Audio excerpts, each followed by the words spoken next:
sekarang ini muncul pemikiran baru.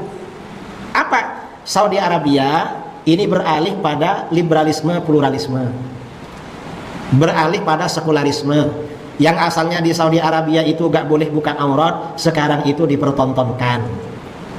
Yang asalnya di Saudi itu gak ada LGBT, sekarang LGBT diundang ke Saudi Arabia. Yang asalnya orang perempuan di sana tertutup, saudara kalau pergi haji umroh yang melayani paspor siapa sekarang? Cewek-cewek Arab kan ya? Perempuan Arab. Perempuan Arab senang yang datang. Kalau dulu kan laki-laki semua. Yang jaga-jaga mall biasanya laki-laki, sekarang dah perempuan. Ini terjadi pergeseran. Dan ini tantangannya semakin berat juga, saudara. Semakin berat. Karena yang namanya seperti kafe di Saudi Arabia sudah ada. Kalau dulu di Saudi Arabia itu ada lembaga namanya Hayatul Amri bil Ma'ruf wan Nahyi 'anil Munkar. Lembaga amar ma'ruf nahi munkar. Setiap ada kemungkaran ditangkap.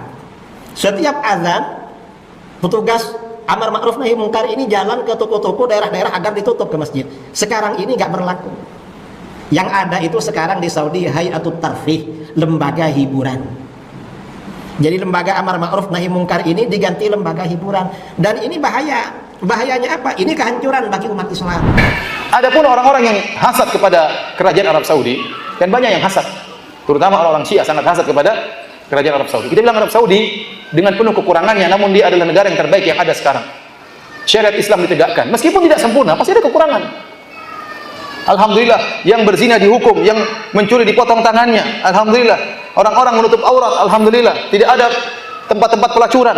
Kalau ada ditangkap ya. Ada tempat pelacuran yang sembunyi-sembunyi di rumah-rumah. Saya pernah punya teman kepala Hayat Amar Ma'ruf Nahi Munkar. Dia mengatakan kepada saya, Firanda, ini bulan Ramadan saya berhasil tutup 30 rumah-rumah yang dijadikan apa? Tempat pelacuran. Tidak resmi semuanya. Ya, maksud saya tapi tidak ada terbuka, dibolehkan, tidak ada. Assalamualaikum warahmatullahi wabarakatuh. Alhamdulillah wassalatu wassalamu ala Rasulillah. Allahumma sholli ala Muhammad wa ala ali Muhammad. Teman-teman yang dirahmati Allah Subhanahu wa taala, dukung channel ini dengan like, share dan subscribe agar dapat menerima notifikasi setiap kali ada video terbaru yang kami upload.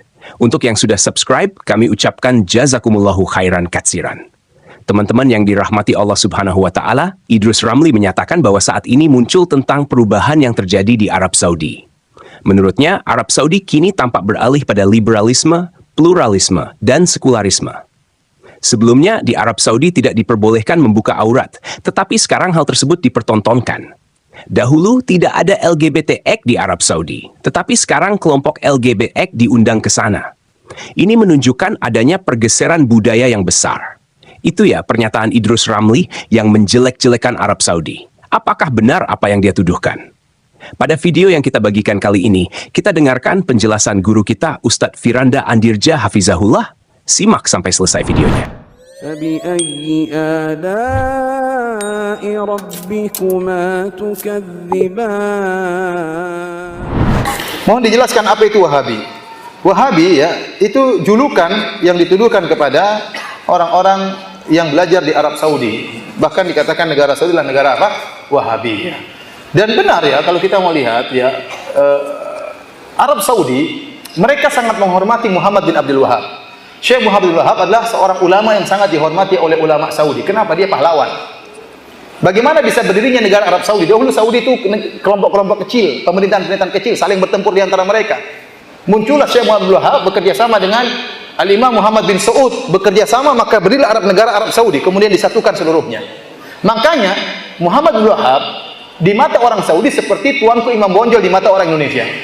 Artinya wajar jika mereka menghormat, karena pahlawan bukan cuma sekedar ulama tapi juga apa? Pahlawan yang dengan jasa dia berilah kerajaan Arab Saudi. Namun orang-orang Saudi tidak ada yang fanatik sama Muhammad bin Wahab kalau saleh tidak diikuti. Dia adalah ulama bermadzhab Hambali sebagaimana ulama-ulama yang lain. Kita pun di Arab Saudi tidak fanatik dengan, saya belajar di Universitas Madinah, saya tidak fanatik dengan Muhammad bin Wahab. Oleh karenanya kita pun belajar di sana fikih 4 mazhab. Kita tidak belajar mazhab Hambali, padahal Saudi bermadzhab apa? Hambali. Dan banyak guru-guru kita dari ulama Saudi yang mengatakan pendapat masalah ini lebih kuat mazhab Syafi'i, masalah lebih kuat mazhab apa? Maliki. Tidak ada fanatik sama sekali. Meskipun mereka bermadzhab apa? Hambali. Adapun orang-orang yang hasad kepada kerajaan Arab Saudi, Dan banyak yang hasad. Terutama orang-orang Syiah sangat hasad kepada kerajaan Arab Saudi. Kita bilang Arab Saudi dengan penuh kekurangannya, namun dia adalah negara yang terbaik yang ada sekarang. Syariat Islam ditegakkan. Meskipun tidak sempurna, pasti ada kekurangan. Alhamdulillah, yang berzina dihukum, yang mencuri dipotong tangannya. Alhamdulillah, orang-orang menutup aurat. Alhamdulillah, tidak ada tempat-tempat pelacuran. Kalau ada ditangkap ya. Ada tempat pelacuran yang sembunyi-sembunyi di rumah-rumah. Ya. Saya pernah punya teman kepala Hayat Amar Ma'ruf Nahi Munkar. Dia mengatakan kepada saya, Firanda, ini bulan Ramadan saya berhasil tutup 30 rumah-rumah yang dijadikan apa? Tempat pelacuran. Tidak resmi semuanya. Ya, maksud saya tapi tidak ada terbuka, dibolehkan, tidak ada ya. Alhamdulillah ya. Di mana-mana salat masjid penuh di mana-mana, alhamdulillah. Ya. Orang negara yang sangat aman.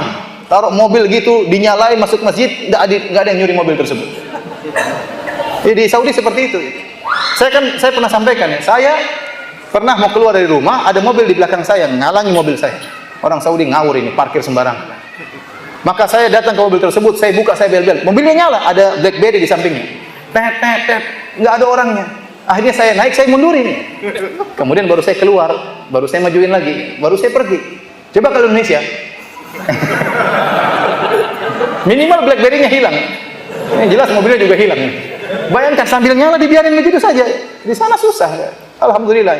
Bukan berarti tidak ada pencurian mobil, ada tapi kecil, minimal. Artinya kebaikannya sangat banyak.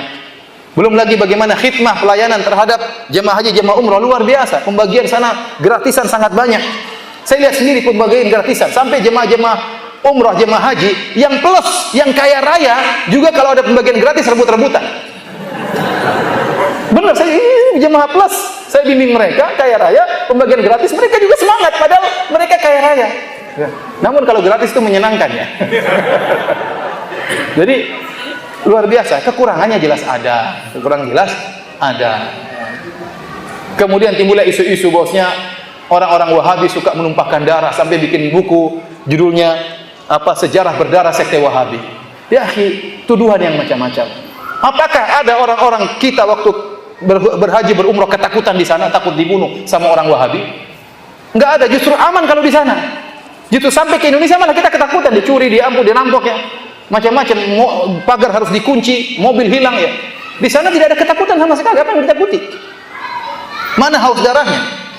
Apakah Arab Saudi tidak membantu negara-negara Islam yang lain? Sangat membantu. Tidak memandang itu mazhabnya apa, dibantu semuanya. Indonesia dibantu berulang-ulang. Aceh dibantu berulang-ulang. Quran gratisan banyak dibagi, meskipun dijual di Tanah Abang, Quran wakaf tapi dijual di Tanah Abang. Iya. Artinya dibantu. Palestina bantunya luar biasa, Suriah dibantu habis-habisan. Ya. Ya, kalau mereka punya kesalahan wajar. Mana dituduh mereka mengkafirkan umat Islam, mana dari mana? Itu omongan saja. Apakah pengajian kita suka mengkafir-kafirkan? Saya tanya sama antum. Kita tidak pernah mengkafir-kafirkan. Kita kalau mengatakan ini kekufuran, ini syirik, itu hak, itu harus. Saya harus menjelaskan ini syirik. Saya tidak mau basa-basi. Ini syirik saya katakan, ini kufur. Tapi bukan berarti pelakunya langsung otomatis musyrik, langsung otomatis kafir. Bisa jadi tidak mengerti, tapi menjelaskan ini syirik harus dijelaskan. Ini kekufuran harus dijelaskan. Ya. Oleh karenanya tuduhan-tuduhan banyak. Seperti tuduhan bahwasanya Wahabi melarang bersolawat. Gimana melarang bersolawat? Tiap hari kita bersolawat. Kalau sholat di Masjid Nabawi, apakah khatibnya tidak pernah bersolawat? Solawat terus-terusan. Setiap bilang Nabi Sallallahu Alaihi Wasallam, setiap bilang Nabi Sallallahu Alaihi Wasallam, itu bukan bersolawat. Yang dilarang maksudnya solawat yang macam-macam, yang aneh-aneh, seperti solawat Fatih, barang siapa yang baca seperti khatam Quran 7 kali. Kemudian ini dari mana dalilnya seperti itu? Itu yang dilarang, solawat-solawat yang aneh-aneh yang dilarang. Kemudian Wahabi melarang ziarah kubur, dusta. Siapa bilang gitu? Hadis-hadis Nabi menyuruh ziarah kubur. Yang dilarang kalau ente pergi ke ziarah kubur, minta penghuni kubur, itu yang dilarang. Jangan ziarah kubur untuk minta-minta kepada penghuni kubur. Itu yang dilarang oleh mereka. Dan tuduhan macam-macam. Sampai berita-berita saya dengar sendiri, saya baca seperti isu yang tersebar, bahwasanya ada orang Wahabi naik di atas kubah hijau, ingin menghancurkan kubah hijau. Tahu-tahu kena petir, terbakar di atas, sampai sekarang mayatnya masih ada. Subhanallah. Ini orang Madinah nggak ada yang tahu seperti ini. Cuma Indonesia pada tahu. Dari mana sih? Saya heran juga. Ini dari mana? Ya, kalau ada orang terbakar di atas apakah Wahabi itu kafir? Abu Jahal saja mati dikubur oleh Nabi SAW. Ini ada orang hangus terbakar kemudian tidak dikubur, dibiarin bertahun-tahun di situ. Dari mana seperti itu? Itu cerita paling ramai di Indonesia. Bikin isu lagi, orang-orang Wahabi pemerintah Arab Saudi ingin memindahkan kuburan Nabi. Isu dari mana seperti ini? Gak kurang ajar seperti ini. Padahal pemerintah Arab Saudi ingin memperluas Masjid Nabawi. Dibuat isu supaya kita mencela bukan memuji. Harusnya pemerintah Arab Saudi ingin melebarkan Masjid Nabawi. Bayangkan berapa duit yang mereka keluarkan. Hotel-hotel besar mereka bayar, ganti. Berapa duit, berapa triliun yang mereka keluarkan demi untuk melebarkan Masjid Nabawi untuk khidmah kepada masyarakat. Sebagian orang Syiah bikin isu bahwasanya mereka ingin memindahkan kuburan Nabi. Dari mana seperti ini? Akhirnya mencela.